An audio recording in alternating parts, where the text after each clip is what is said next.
In this video, we're gonna talk about squat. So there's several types of squat, but there's really one I like a lot, and I call it the swagger squat. So for some of you, you won't be able to do it on the floor, so you can do it on the chair. For some of you, you will be able to do it on the floor, so feel free to try both, because they can be useful whenever you're driving or at the desk. Feel free to try it, okay? So first off, let's try from the chair. When we're in sitting position, we are gonna look like in a squat eventually, which will be like that. To get in that transition, when you have a lot of lower back pain, you can't just jump in and do that. It will hurt. What you need to do is to do transition. So the first one would be to bring your elbows on your knees on both sides.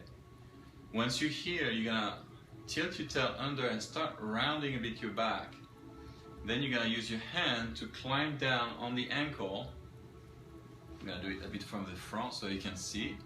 And then I'm gonna go all the way down to my feet, and then touching the ground. Some of you won't be able to touch the ground right away, so you will take your time into that. Don't necessarily jump into that full exercise with force. Just be gentle with yourself. Climb down, go as far as you can, and then come back up. And then try it again, till eventually you're able to go a bit lower. Some of you might be able to go all the way down to the floor. And if you go here, then you're gonna let your hand slowly do a push up or push down. Actually, you're gonna let yourself protected. You're gonna reach down and hold with your hand so that you can go in that position of full lower back release. This is how far I can take it, but some of you won't be able to take it for days, weeks, or even months. And that's okay. It's not about doing as the same thing I do, but it's going toward that direction. Remember that every time you do it, okay? Once you're able to go down here, you're gonna walk side to side with your fingers. And again, if you can't do this, then you can do that your elbow. You can do the same thing with your elbows. You're gonna put both elbows on one side and kind of climb to the side, and then go to the other side with your elbows. Walk out. If some of you have spent decades sitting at a computer, this will be the best transition. Now, once you do that and you get better at it, you can go into a full squat. And when I talk about a swagger squat is I don't want you to go up and down. I want you to stay in that sitting position, which is our archaic sitting position. No chairs, just our legs and our glutes muscle.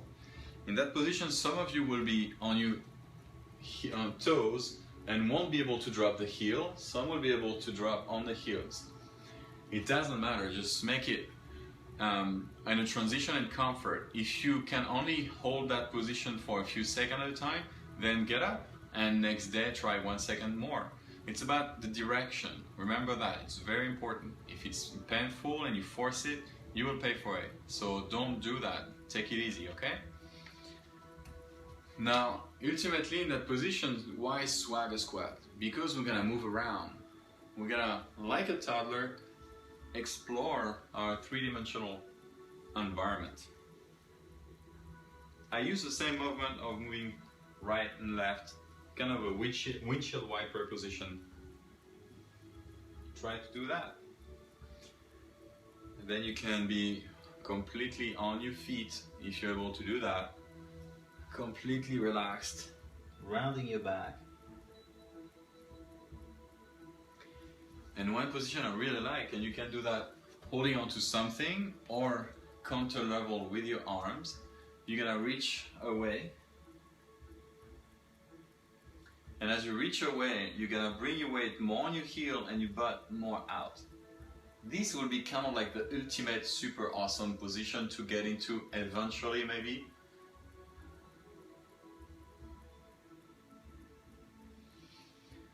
So don't sweat it if you can't do that the first time. It took me a long time.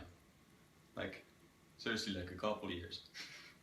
I wasn't super limber enough to start with, and I had lower back pain to start with.